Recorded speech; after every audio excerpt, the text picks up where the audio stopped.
Assalamualaikum warahmatullahi wabarakatuh. Innal hamdalillah nahmaduhu wa nasta'inuhu wa nastaghfiruh wa na'udzu billahi min shururi anfusina wa min sayyiati a'malina. May yahdihillahu fala mudilla lahu wa may yudlil fala hadiya lahu. Asyhadu an la ilaha illallah wahdahu la syarika lahu wa asyhadu anna Muhammadan abduhu wa rasuluh. Allahumma shalli ala nabiyyina Muhammad wa ala alihi wa sahbihi ajmain. Amma ba'd. Yang saya hormati Ketua Kantor Lasismu Bojonegoro, segenap Dewan Pengurus dan Pengelola Lasismu, demikian juga Bapak-bapak, Ibu-ibu sekalian, jamaah kampusmu, kajian puasa Ramadan Lasismu yang dimuliakan Allah. Alhamdulillah, pada kesempatan ini kita masih dipertemukan oleh Allah Subhanahu wa Ta'ala di dalam sebuah kesempatan, yaitu kajian kampusmu. Dan alhamdulillah, pada kesempatan ini kita sudah memasuki edisi yang ke-26. Dan juga salawat serta salam semoga tetap terlimpahkan kepada uswah kita, yaitu Nabiullah Muhammad sallallahu alaihi wasallam. Bapak-bapak, ibu-ibu sekalian, jemaah kampusmu yang dimuliakan Allah, insya Allah pada kesempatan ini kita akan mencoba dan mengangkat sebuah topik, yaitu tentang tuntunan sholat Idul Fitri menurut tarjih Muhammadiyah. Kenapa topik ini perlu untuk diangkat? Karena insya Allah, sebagaimana yang sudah ditetapkan oleh PP Muhammadiyah berdasarkan hisab hakiki wujudul hilal, bahwasanya 1 Syawal insya Allah akan jatuh pada tanggal 13 Mei, yaitu hari Kamis yang akan datang. Oleh sebab itu, insya Allah pada tanggal tersebut dan hari tersebut kita sudah akan mengakhiri puasa kita. Demikian juga kita akan menjalankan sholat Idul Fitri. Oleh sebab itu, topik ini menjadi topik yang penting untuk kita coba ilmui dan dalami tentang masalah-masalah yang berkaitan tentang sholatul Id. Apa saja yang perlu kita persiapkan, apa saja yang perlu kita ilmui sebelum kita menjalankan sholat Id tersebut atau merayakan Lebaran yang akan datang ini. Bapak Ibu sekalian yang dimuliakan Allah, yang pertama kita akan coba lihat tentang pengertian Idul Fitri. Nah, di dalam Islam, hari raya itu disebut sebagai Id. Id itu berasal dari kata ada ya'udu, yang artinya kembali. Karena hari raya ini akan kembali kepada kita setiap tahun. Hari raya ini akan terjadi secara mutakarirah, secara berulang-ulang. Dan karena hari raya ini kembali setiap tahun dengan farahin mujaddad, dengan kegembiraan yang akan terbarui melalui hari raya ini, maka di dalam terminologi Islam, hari raya ini disebut sebagai Id.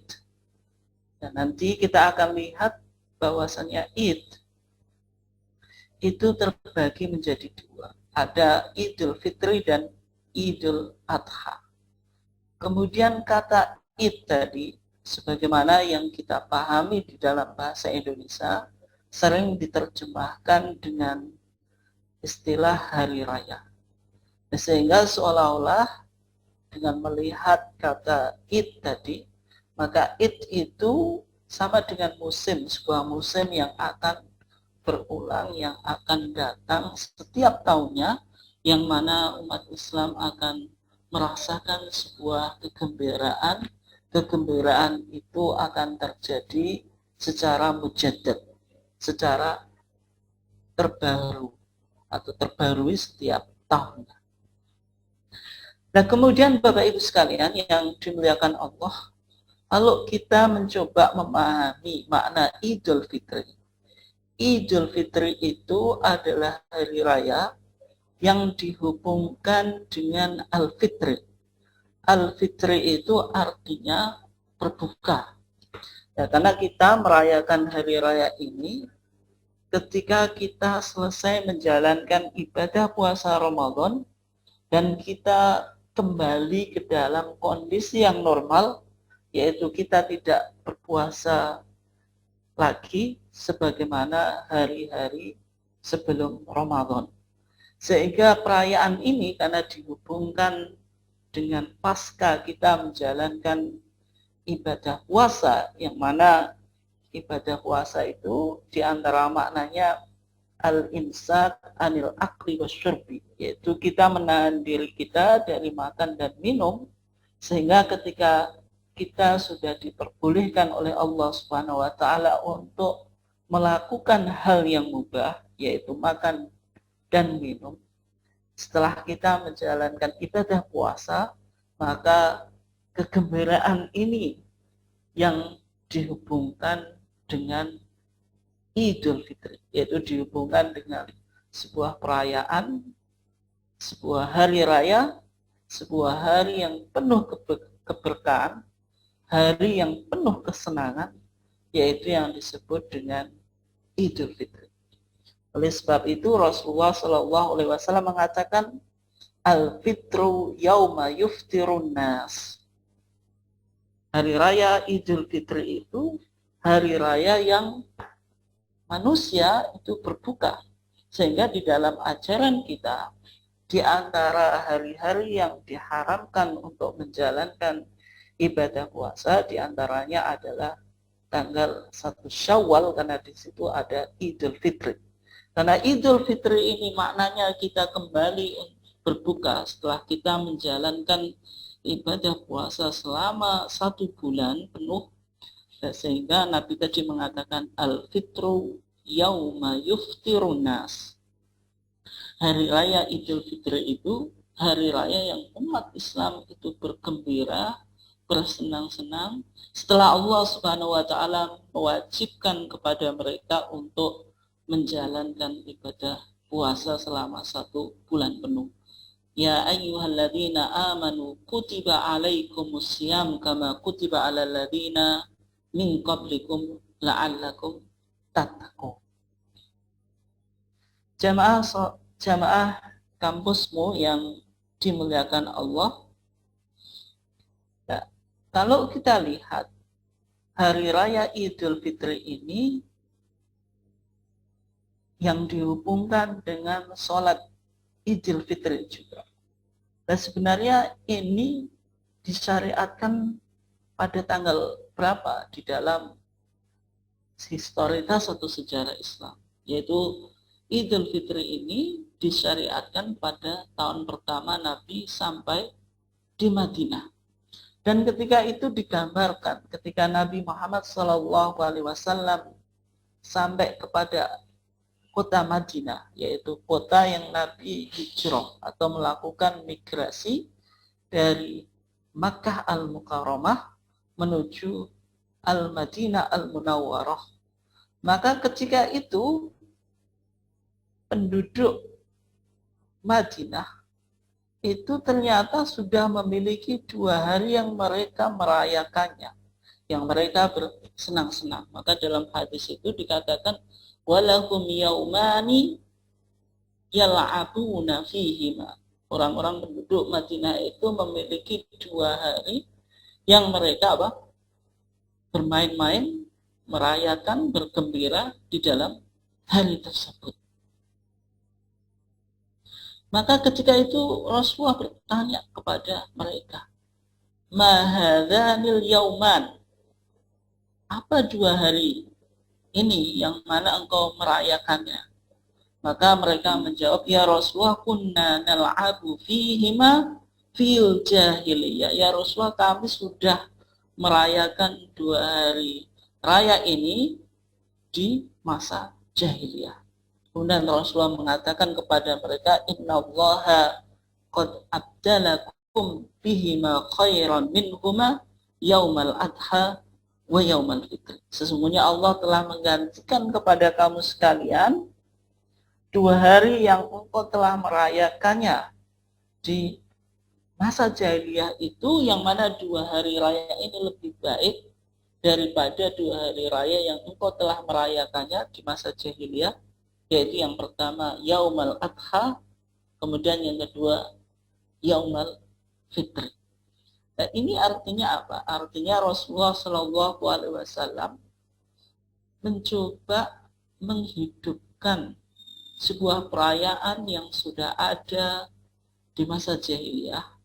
Ketika Rasulullah sampai kepada kota Madinah dan melihat umat Islam sudah memiliki tradisi perayaan yang mereka sangat bergembira dan bersenang-senang di masa jahiliyah, tidak lantas Rasulullah SAW menghapus perayaan ini dan bahkan mengapprove atau menyetujui 2 hari raya ini sehingga menjadi bagian dari ajaran Islam dan umat Islam bisa merayakannya. Jamaah kampusmu yang dimuliakan Allah, sehingga kalau kita lihat di dalam Islam itu ada 2 hari raya yang penting untuk kita pahami. Yang pertama Idul Fitri, yaitu hari raya yang dirayakan pasca Ramadan, yaitu pasca kita menjalankan ibadah puasa Ramadan. Karena hari raya ini sebagai kegembiraan setelah kita menjalankan ibadah puasa, kita imsak, menahan diri dari makan dan minum ketika kita sudah diperbolehkan oleh Allah Subhanahu wa taala untuk berbuka, maka hari raya itu disebut sebagai Idul Fitri. Yang kedua yaitu Idul Adha. Hari raya ini dihubungkan dengan penyembelihan kurban yang Allah Subhanahu wa taala mensyariatkan kepada kita untuk menyembelih hewan kurban di dalam rangka melanjutkan tradisi yang telah dilakukan oleh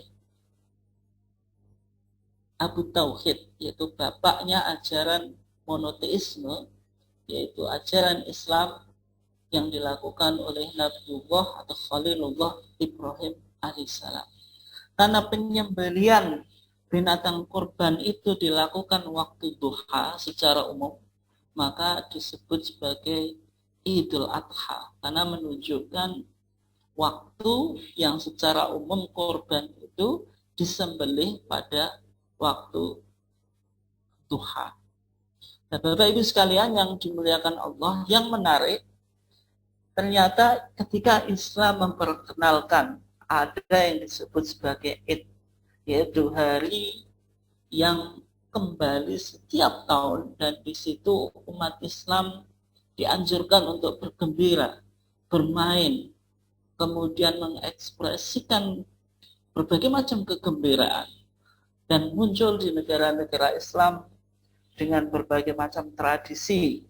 Sehingga ketika kita di Indonesia atau di Asia Tenggara ini memiliki tradisi yang unik ketika kita menjalankan Idul Fitri.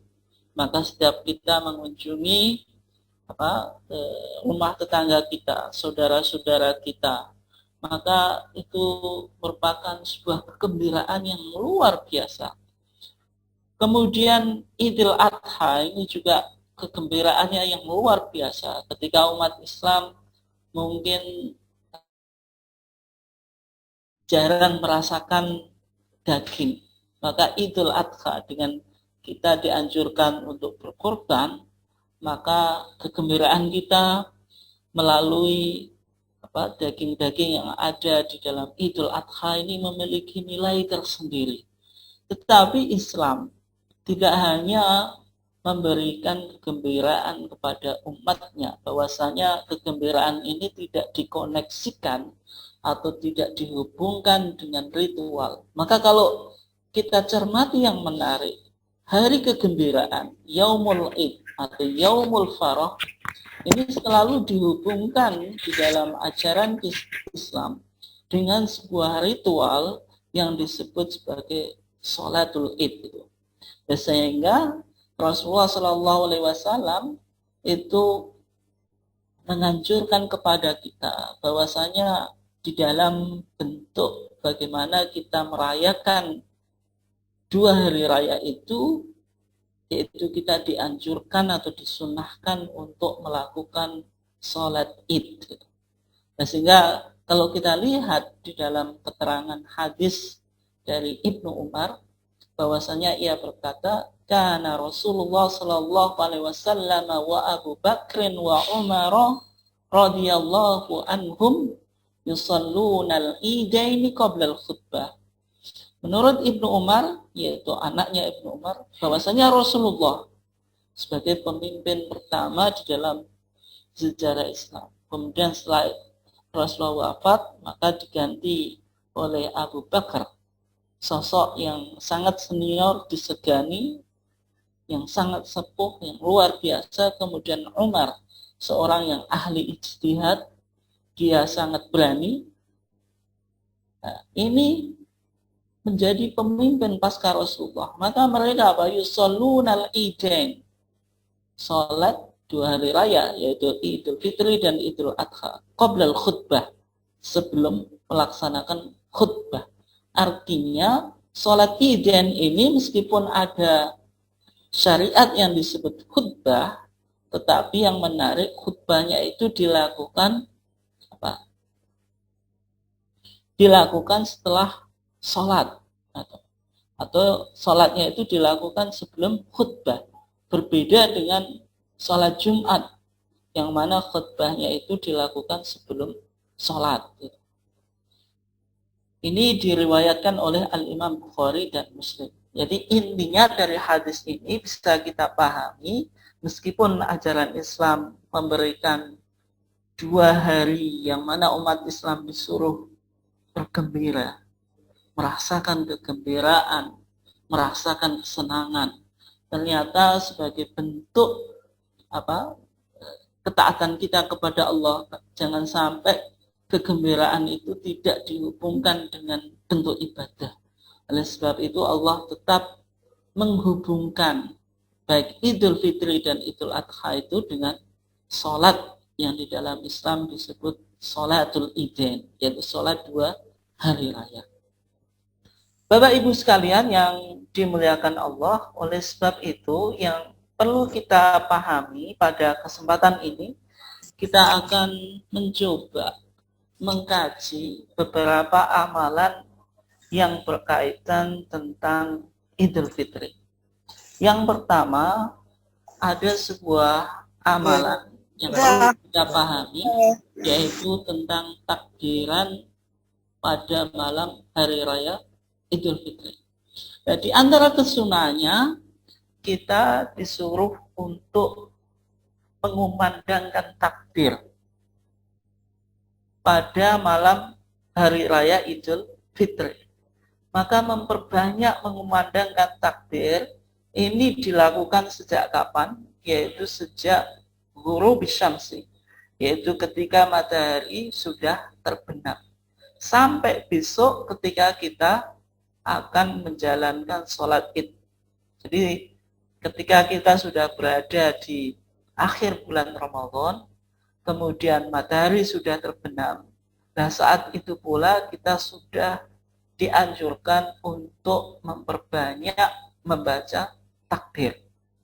Maka ini bisa kita lihat dalilnya di dalam firman Allah Subhanahu wa taala di dalam surat Al-Baqarah ayat 185. Allah Subhanahu wa taala mengatakan, walitukmilul iddah, hendaklah engkau menyempurnakan iddah, yaitu bilangan puasa Ramadan. Maka ketika kita sudah menyempurnakan atau menggenapkan bilangan puasa Ramadan walitukabbirullah. Kita disuruh untuk mengagungkan Allah. Kita disuruh untuk memperbanyak membaca takbir.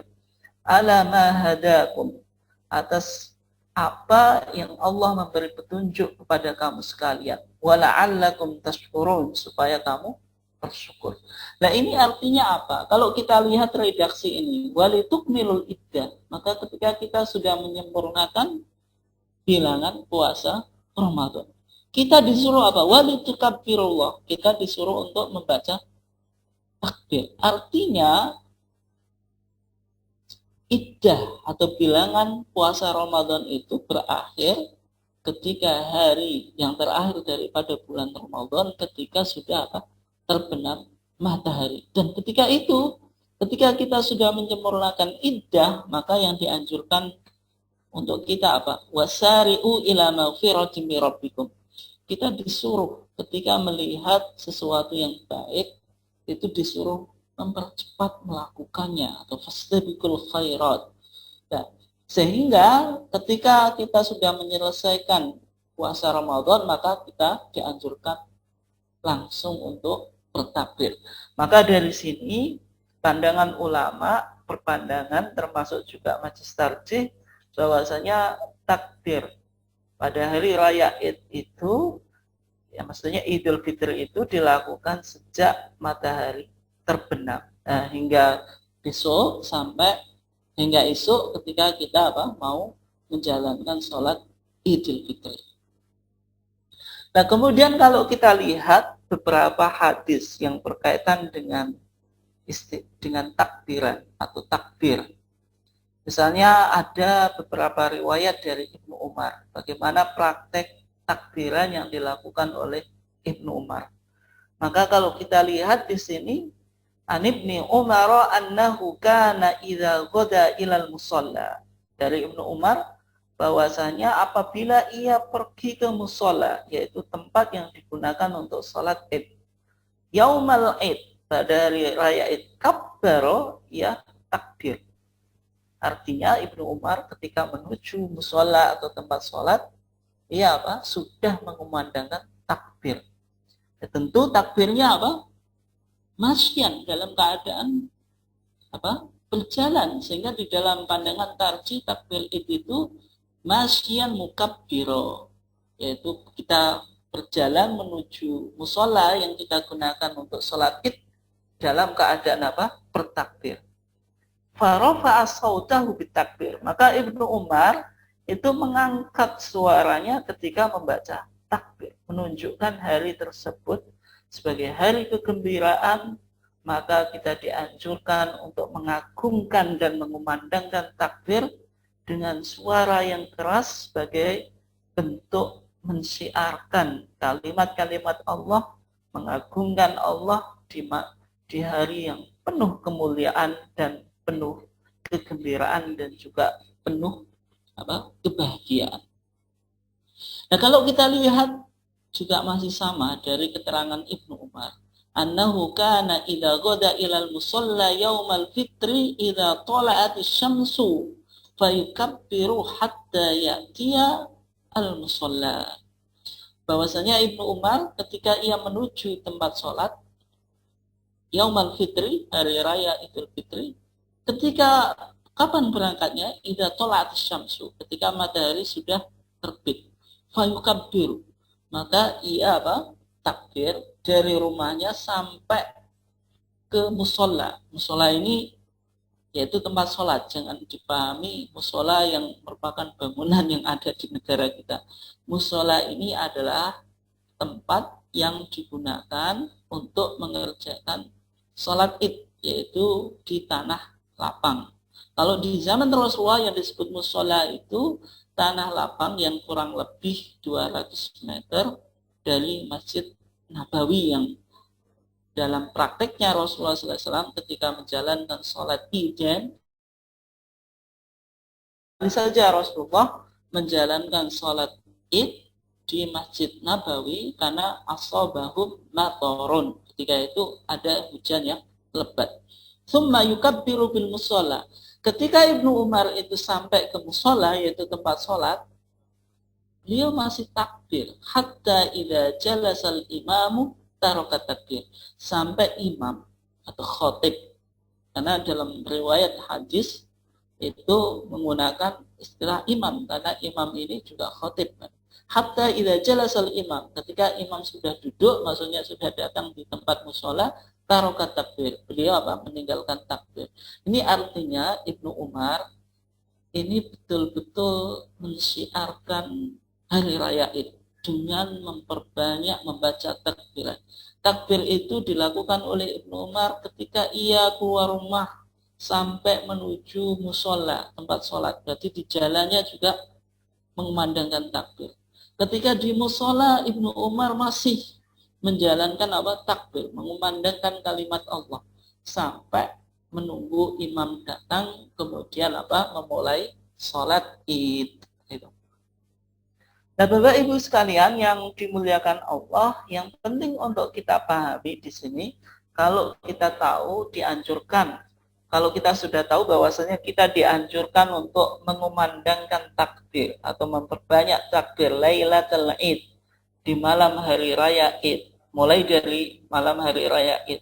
Kemudian redaksi atau sighatut takbir, ucapan takbir atau kalimat takbir yang seharusnya kita baca itu redaksinya bagaimana.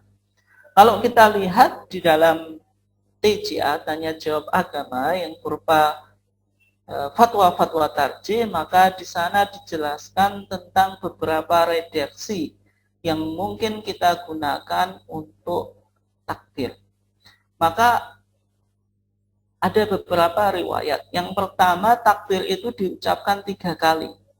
Jadi Allahu Akbar, Allahu Akbar, Allahu Akbar itu diucapkan salasa marot, 3 kali. Ini menurut riwayat Abdul Razik dari Salman, yaitu kabbiru, ucapkanlah kamu sekalian takbir, Allahu Akbar, Allahu Akbar, Allahu Akbar kabiro. Redaksinya semacam ini. Kalau kita mengucapkan Allahu Akbar itu 3 kali, yaitu Allahu Akbar, Allahu Akbar, Allahu Akbar kabiro. Kemudian juga ada riwayat yang diriwayatkan oleh Ibnu Umar dan Ibnu Mas'ud, bahwasanya takbir itu hanya dibaca 2 kali. Redaksi takbirnya berdasarkan riwayat Ibnu Umar dan Ibnu Mas'ud bagaimana? Yaitu Allahu Akbar, Allahu Akbar. Jadi dibaca berapa? Marotain, 2 kali. La ilaha illallah wallahu akbar, Allahu akbar walillahil hamd. Ini praktik takbir yang secara umum dipahami oleh majelis tarjih dan diamalkan oleh warga Muhammadiyah baik di musola maupun di masjid, yang mana kalimat takbirnya yaitu Allahu Akbar ini hanya dibaca 2 kali, tidak dibaca 3 kali sebagaimana yang umum dilakukan di masyarakat. Nah, argumentasinya apa? Kenapa kok majelis tarjih dan juga warga Muhammadiyah mengamalkan bahwasanya kalimat takbir itu dibaca 2 kali saja, yaitu berdasarkan hadis Ibnu Umar dan Ibnu Mas'ud, yang mana bunyinya Allahu Akbar 2 kali. La ilaha illallah wallahu akbar, Allahu akbar walillahil hamd. Demikian juga kalau kita lihat riwayat Salman yang sudah kita bahas tadi. Salman yang pertama tadi. Di riwayat pertama takbirnya itu kan 3 kali. Hanya saja redaksinya Allahu Akbar, Allahu Akbar, Allahu Akbar kabir. Itu di riwayat yang lain, riwayat dari Salman itu menyebutkan Allahu Akbarnya 2 kali. Hanya Allahu Akbar kabir. Berarti intinya kalau menggunakan redaksi berdasarkan riwayat Salman, itu takbirnya boleh 2, boleh 3. Yaitu kalau 2 ya berarti Allahu Akbar kabir. Kemudian kalau 3 Allahu Akbar kabir. Jadi kalau riwayat Salman itu takbirnya bisa 2, bisa 3. Tapi Kalau riwayat Ibnu Umar dan Ibnu Mas'ud dengan redaksi yang agak berbeda dan banyak dilakukan atau diamalkan oleh warga Muhammadiyah, yaitu takbirnya dua, Allahu Akbar, hanya saja berikutnya berbeda dengan riwayat Salman, yaitu la ilaha illallah wallahu akbar walillahil hamd. Ini Bapak Ibu sekalian yang berkaitan dengan sighah atau redaksi takbir. Dan oleh sebab itu, tentang waktu kita memulai membaca takbir, ini sebenarnya sudah pernah dibahas atau diputuskan oleh Majelis Tarjih ketika Muktamar Tarjih ke-20 di Garut tahun 1976. Maka tahun 1976 di sana sudah dijelaskan tentang tentang waktu takbir dan redaksinya. Sehingga ini HPT yang nanti akan menjadi bagian HPT jilid 2, tetapi ini di pasaran belum banyak dijual Bapak Ibu sekalian. Maka di sana dikatakan akhir minat takbiri lailatul fitri min ghurubis syamsi hatta sabahil ghad hina tubda'us shalah. Perbanyaklah membaca takbir hari raya fitri dari terbenamnya matahari sampai esok paginya ketika dimulai sholat. Kemudian redaksi takbirnya dijelaskan. Redaksi takbirnya itu redaksinya bagaimana? Takul, engkau mengatakan Allahu Akbar, la ilaha illallah, wallahu akbar, walillahil hamd, au nahwa dzalika, atau redaksi yang lainnya yang memiliki dasar atau dalilnya. Sehingga riwayat dari Ibnu Umar dan Ibnu Mas'ud ini sangat populer di kalangan persyarikatan kita. Itu tentang redaksi takbir. Nah, kemudian Bapak Ibu sekalian yang dimuliakan Allah, sering menjadi permasalahan di masyarakat, apakah komando dalam takbiran itu ada dalilnya. Secara umum kita mengumandangkan takbir, terutama kalau kita sudah di musola atau tempat yang kita gunakan untuk sholat id. Itu secara umum kan takbirnya dikoordinir atau dikomando dengan suara yang satu. Apakah itu punya landasan sebenarnya atau merupakan sesuatu yang sebenarnya tidak punya dalil. Nah, kalau kita lihat dari keterangan hadis yang disebutkan oleh Al-Imam Bukhari dari sahabat Abu Hurairah dan Ibnu Umar, hanya saja hadisnya ini mu'allaq. Hadis mu'allaq itu hadis yang disebutkan oleh Al-Imam Bukhari di dalam sahihnya, hanya saja tidak disebutkan sanadnya, tidak disebutkan haddatsana dan seterusnya, atau an-anah tadi, dari itu. Annahuma kana yakhrujani ila suq, bahwasanya Abu Hurairah dan Ibnu Umar keduanya itu pergi ke pasar ayyamal ashri, yaitu 10 hari dari Dzulhijjah. Yukabbirani wa yukabbirun nas, keduanya takbir dan diikuti oleh orang yang berada di pasar tadi. Ditakbirihima, yaitu mengikuti takbirnya Abu Hurairah dan Ibnu Umar. Wa dzakara al-Baghawi wal Baihaqi dzalika, dan juga ini disebutkan oleh Al-Imam Baghawi dan Imam Baihaqi. Wa kana Ibnu Umar ma'a shiddati tahrihi lis-sunnah yukabbiru min baiti ilal musalla. Ibnu Umar itu karena betul-betul ingin menjalankan sunnah, beliau melakukan takbir sejak dari rumahnya sampai tempat sholat. Nah, kalau kita lihat takbir yang dilakukan oleh sahabat Abu Hurairah dan Ibnu Umar, yang mana keduanya melakukan takbir di pasar pada hari 10 hari yang awal dari bulan Dzulhijjah, kemudian diikuti oleh orang-orang yang berada di pasar, ini menunjukkan seolah-olah Abu Hurairah dan Ibnu Umar ini mengomando lah mungkin, sehingga takbir dengan satu suara, ada keserentaan, ada keharmonisan, itu diperbolehkan dan tidak mengapa dilakukan. Dan itu insya Allah bukan termasuk amalan yang disebut sebagai bid'ah atau yang tidak memiliki sandaran. Itu. Nah, kemudian permasalahan yang kedua, biasanya di dalam sebelum kita menjalankan sholat id itu ada sambutan. Ya, sambutan itu dari panitia atau dari takmir masjid. Nah, sebenarnya bagaimana? Kalau kita melihat di dalam praktek Rasulullah, maka sambutan sebelum id itu sebenarnya tidak ada, karena Rasulullah itu tidak melakukan sambutan sebelum id. Dan kemudian bagaimana kalau dilakukan? Ya, kalau dilakukan sekedar pengumuman tidak mengapa. Ya, misalnya mengumumkan hal-hal yang penting untuk diumumkan.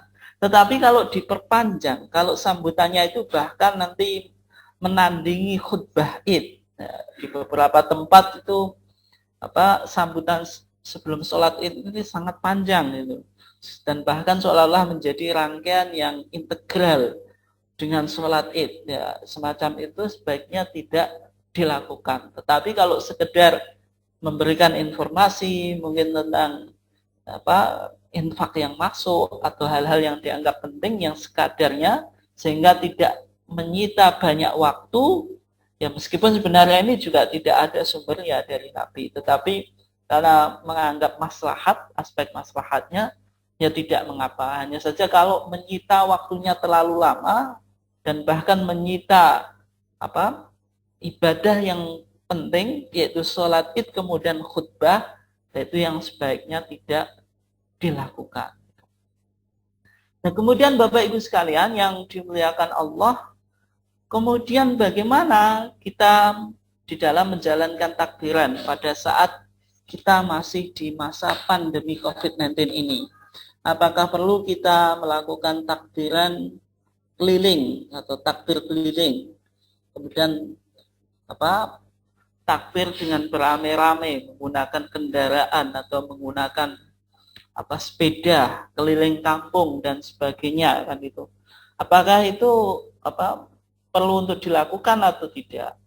Ataupun pelaksanaan takbir secara umum, itu kita bisa lihat di dalam edaran pimpinan Pusat Muhammadiyah tentang tuntunan ibadah Ramadan 1442 Hijriah atau 2021 Masehi, yaitu dalam kondisi darurat COVID-19. Maka di poin yang ke-8 di sana dikatakan takbir Idul Fitri diutamakan dilakukan di rumah masing-masing. Jadi Bapak Ibu sekalian bisa mengamalkan bacaan takbir ini di rumah. Jangan sampai kita masih memiliki pemahaman yang mungkin kurang begitu luas sehingga seolah-olah takbir itu harus di masjid atau di musola. Nah, sehingga di rumah pun malam id itu kita dianjurkan untuk memperbanyak takbir. Ya, meskipun tidak mungkin dengan suara keras, enggak, akan tetap dianjurkan untuk memperbanyak membaca takbir. Dan takbir Idul Fitri itu boleh dilakukan di masjid, musola atau langgar dengan syarat tidak ada jamaah di sekitar yang terindikasi positif COVID-19.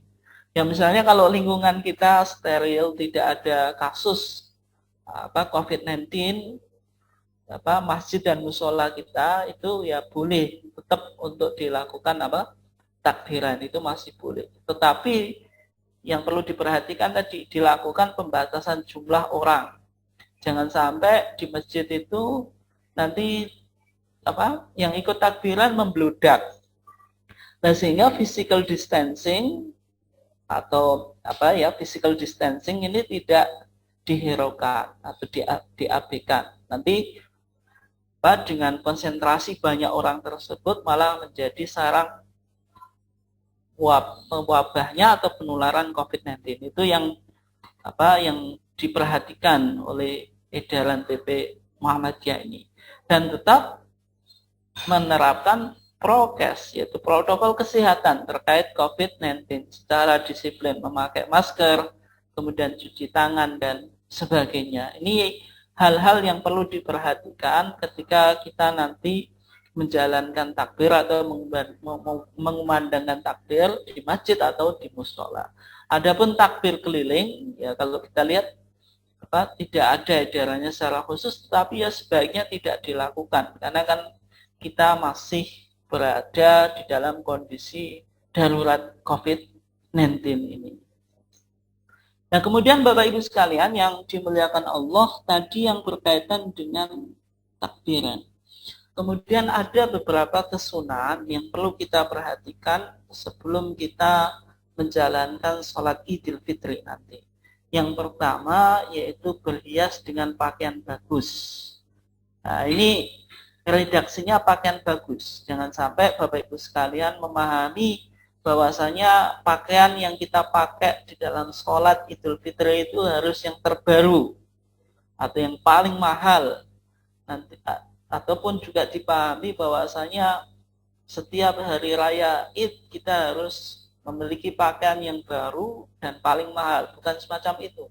Yang dianjurkan itu berpakaian yang bagus, pakaian yang rapi, yang mungkin ya pakaian yang kita anggap cocok dan layak dan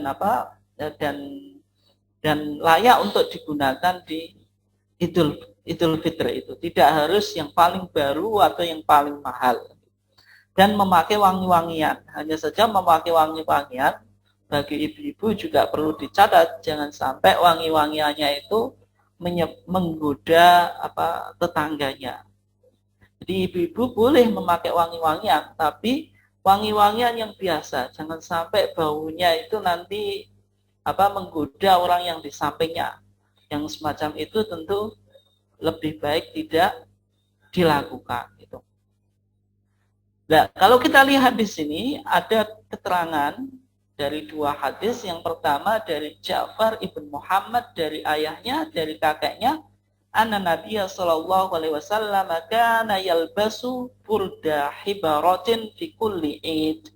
Bahwasanya Nabi itu di dalam setiap hari raya Id itu memakai burda hibarah, yaitu memakai kain wol atau burdah yang berasal dari buatan Yaman, menunjukkan pakaian yang cukup bagus, pakaian yang cukup rapi ketika itu, yaitu pakaian yang terbuat dari wol yang berasal dari negeri Yaman. Ini yang menjadi tradisi atau kebiasaan Rasulullah ketika beliau menjalankan sholat Id, memakai pakaian yang merupakan pakaian yang sangat bagus. Nah, kemudian keterangan yang kedua tentang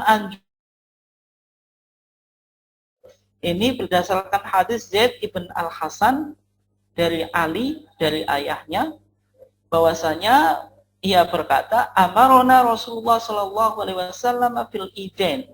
Bahwasanya Rasulullah sallallahu alaihi wasallam memerintahkan kami di dua hari raya Id, yaitu Idul Fitri dan Idul Adha. Untuk apa? Annal basa ajwada ma najidu. Supaya kami memakai pakaian yang paling bagus yang kita dapatkan. Wa anna tatayyab bi ajwadi ma najidu.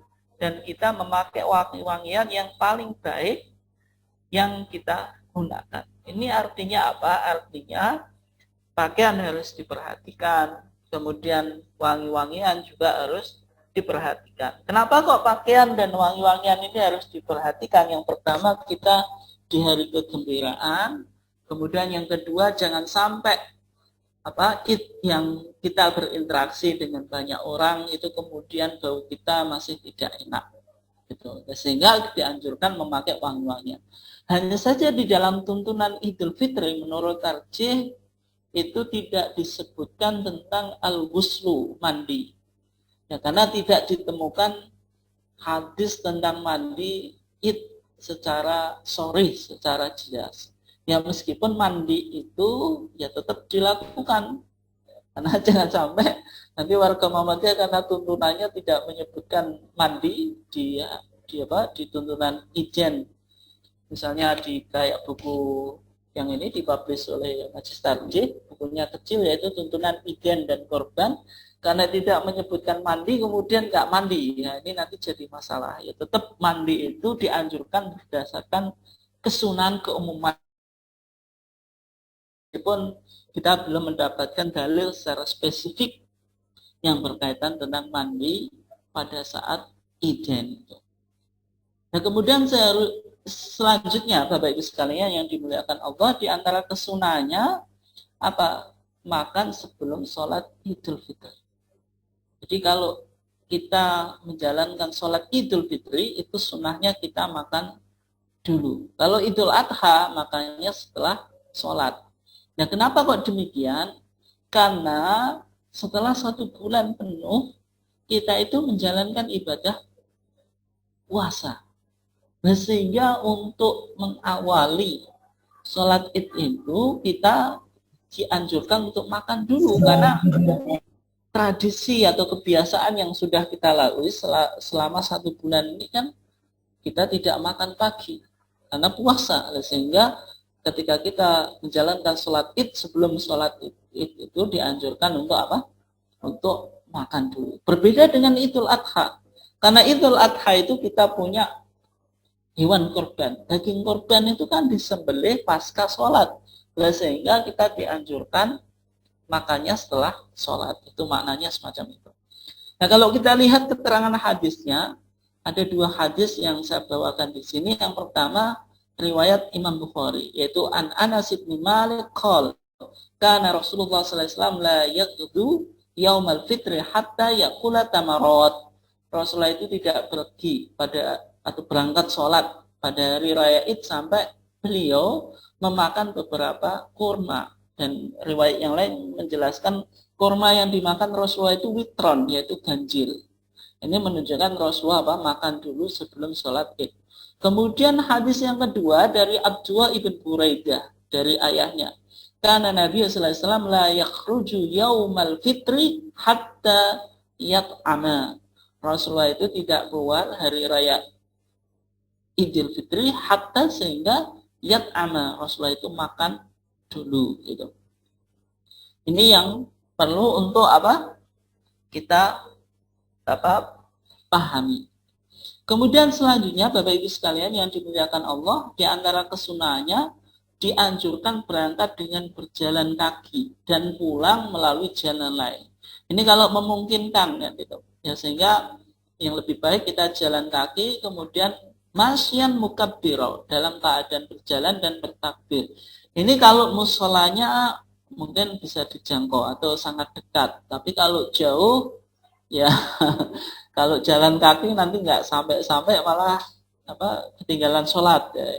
Ini kalau memungkinkan untuk jalan kaki. Ya kalau tidak memungkinkan, mungkin karena sudah sepuh atau pertimbangan jauh dan sebagainya, pakai kendaraan juga tidak mengapa. Tapi yang dilakukan oleh Rasulullah ketika mendatangi sholat id, maka Rasulullah itu masyan, dalam keadaan berjalan kaki. Dan pulang melalui jalan yang lain, atau melakukan mukhalafatut thoriq, yaitu melewati jalan yang tidak dilewati pada saat berangkat. Karena menunjukkan apa? Menunjukkan hari ini, hari raya id itu hari raya yang penuh syiar.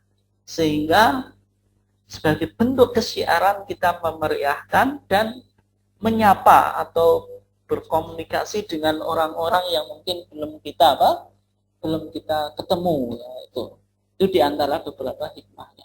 Sehingga digambarkan di sini berdasarkan hadis Muhammad ibn Ubaidillah ibn Abi Rafi dari ayahnya, dari kakeknya, anna Nabi sallallahu alaihi wasallam kana ya'ti al-ida masyan. Rasulullah itu mendatangi id atau salat id masyan, dalam keadaan berjalan.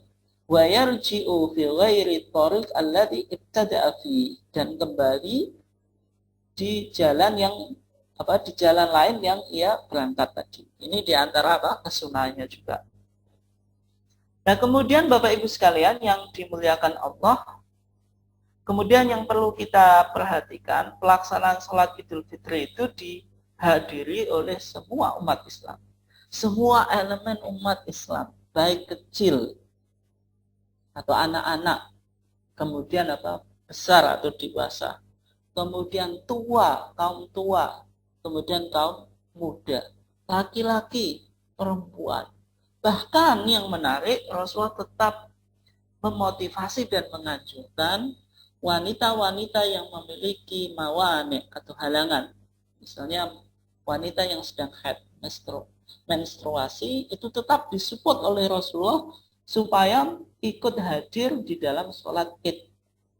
Meskipun mereka ya tentu tidak ikut menjalankan sholat, karena wanita haid tidak boleh menjalankan sholat dan tidak masuk di shaf yang digunakan untuk sholat itu. Tetapi menghadiri tempat musola itu ya tujuannya apa? Supaya mereka menyaksikan syiar agama Islam itu, hari raya kegembiraan. Yang kedua, masih bisa mendengarkan khutbah yang disampaikan oleh khatib, oleh pengkhutbah pada hari raya Idul Fitri itu atau Idul Adha. Bisa menggali pelajaran, mendengarkan nasihat dan sebagainya.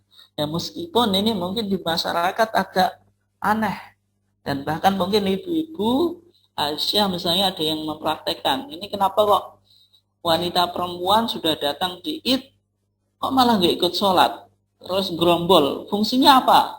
Ada orang yang beranggapan semacam itu, nggak tahu kalau mereka sebenarnya lagi menstruasi. Sehingga bapak-bapak harus cerdas dalam memberikan komentar, jangan sampai nanti ibu-ibu Aisyah datang di musola karena ingin menjalankan apa yang ada di dalam hadis ini.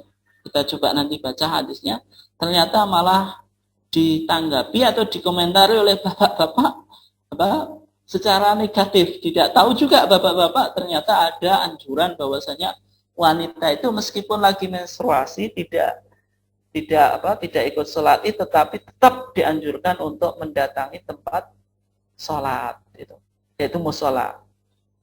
Nah kalau kita lihat dari hadisnya, ada hadis dari Ummi Atiyah Al-Ansariyah qalat, kana Rasulullah SAW ya'muruna an nukhrija al-awatik. Kata Ummi Atiyah Al-Ansari, Rasulullah itu memerintahkan kami, yang pertama an-nukhrija al-awatik, mengeluarkan gadis-gadis remaja, wal huyyad, wanita yang sedang haid. Nah, berarti wanita haid saja disuruh keluar. Wadzawatil khudur, wanita pingitan yang biasanya hanya di rumah saja. Kemudian kalau awatik sama dawatul khudur, gadis remaja dan juga wanita pingitan, ini kan mereka menjalankan sholat nggak apa-apa. Yang menjadi masalah al-khuyat ini, wanita yang menstruasi, apa gunanya ikut di sholat id? Maka di sana dikatakan fa'ammal khuyat, adapun wanita yang haid, faya'tazilna al-musalla, mereka menjauhi atau tidak memasuki lapangan yang digunakan tempat sholat, karena mereka hanya ikut tetapi mendengarkan khutbah, tidak ikut di barisan shaf sholat. Wa yashhadna al-khair wa da'wata ma'al muslimin, supaya mereka menyaksikan kebaikan dan dakwah bersama kaum muslim, yakni menyaksikan kebaikan dari raya Idul Fitri yang salah satu intinya adalah syiar dan kegembiraan, dan juga bisa mengambil nasihat dan pelajaran yang disampaikan oleh khatib di dalam khutbahnya. Oleh sebab itu kenapa inilah karena waktunya sudah azan, saya mohon maaf, kita cukupkan sekian. Baik, terima kasih Ustadz. Bapak Ibu jamaah kampusmu yang kami hormati, insya Allah untuk besok masih kita sambung terkait dengan masalah Idul Fitri, dan Bapak Ibu bisa menyampaikan pertanyaan terkait dengan hal tersebut untuk besok. Karena sudah maghrib, maka kajian pada hari ini kita cukupkan sekian. Billahi taufiq wal hidayah. Wassalamualaikum warahmatullahi wabarakatuh.